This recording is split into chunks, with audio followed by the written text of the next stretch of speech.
कधी-कधी कोणी आपल्याला असं 2 मिनिटामध्ये जज करून जातं. मला हे कळत नाही आहे, की तुम्ही एखाद्या व्यक्तीला फक्त बघून 2 मिनिटामध्ये, 2 सेकंदामध्ये कसं काय जज करू शकता? इव्हन तुम्हाला काही बॅकग्राऊंडच माहिती नाही आहे, त्याचा स्वभाव माहिती नाही आहे, तरीही तुम्ही तिला जज करताय. असो आजचा माझा एक्सपिरियन्स काहीतरी वेगळाच होता. सगळी घरातली कामं आवरली, त्याच्यानंतर छानपैकी रेडी झाले होते. कारण आम्हाला जायचं होतं DIYला. काही किरकोळ गोष्टींची खरेदी करायची होती आणि आता नवीनच एक छान मोठं DIYचं स्टोअर झालेलं आहे. म्हटलं की चला आमच्या दोघांसाठी नेहमीप्रमाणे चहा ठेवला आणि त्यानंतर आम्ही DIY स्टोअरला गेलो. आता इथे आल्याच्यानंतर एक लेडीज आली माझ्याजवळ आणि खरं तर पिल्लू गेल्या गेल्या खूप रडली. त्यामुळे तिला मी एक सॉफ्ट टॉय दिला होता हातामध्ये, त्यामुळे ती शांत बसली होती.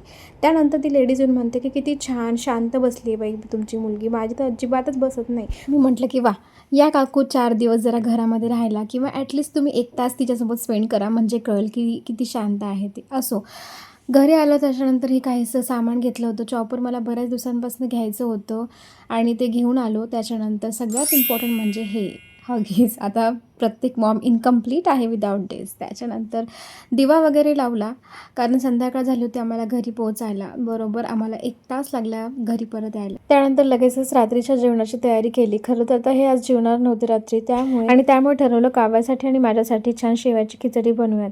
आता हा चॉपर आणला म्हणल्यास वापरलाच पाहिजे. त्याच्यामुळे सगळे व्हेजिटेबल्स अर्धे कट करून त्याच्यामध्ये टाकले होते. बट मला असं वाटलं माझंच पोपट झालं की काय, कारण ते नीट लागलेलं नव्हतं आणि त्यामुळे ते चॉप होत नव्हते सगळे व्हेजिटेबल्स.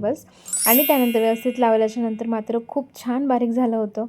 आणि खरं तर मंचुरियनसाठी आपल्याला बेस्ट ऑप्शन आहे, पटकन ते बारीक होतात. त्यानंतर ह्या शेवया होत्या ज्या मी बनवून आणल्यात. हे बघू शकता किती छान बारीक झाले. शेवयाची खिचडी खरंच खूप इझी आहे बनवायला. सगळे व्हेजिटेबल्स छान तुपामध्ये फ्राय केले होते, सगळे मसाले ॲड करायचे, त्यानंतर पाणी घालायचं, छान उकळी आली की त्यामध्ये ह्या शेवया टाकून घ्यायच्या आणि 10-15 मिनटामध्ये हे छान वाफल्यानं की शिजून जातात. त्यामुळे मॅगीपेक्षा हे छान ऑप्शन आहे, हेल्दी पण आहे. आता हे बघा बोटाला लागून घेतलं आहे, कारण ना ते चॉपर एवढं कार आहे मला माहिती नव्हतं, खूप शार्प होतं त्याच्यामुळे ते बोटाला लागलं. उद्याची तयारी करत होते. मटकी भिजत घातली होती सकाळी, त्यामुळे त्याला छानपैकी मला रॅप करून ठेवायचं होतं, सकाळपर्यंत छान मोड येतील. त्यानंतर आमच्या दोघींना वाढून घेतलं. सकाळचा थोडासा पराठा होता आणि शेवयाची खिचडी. चला पुन्हा भेटूत एका छानशा व्लॉगमध्ये. तोपर्यंत बाय. आणि जर चॅनलला सबस्क्राईब केलं नसेल तर please do subscribe. Bye bye.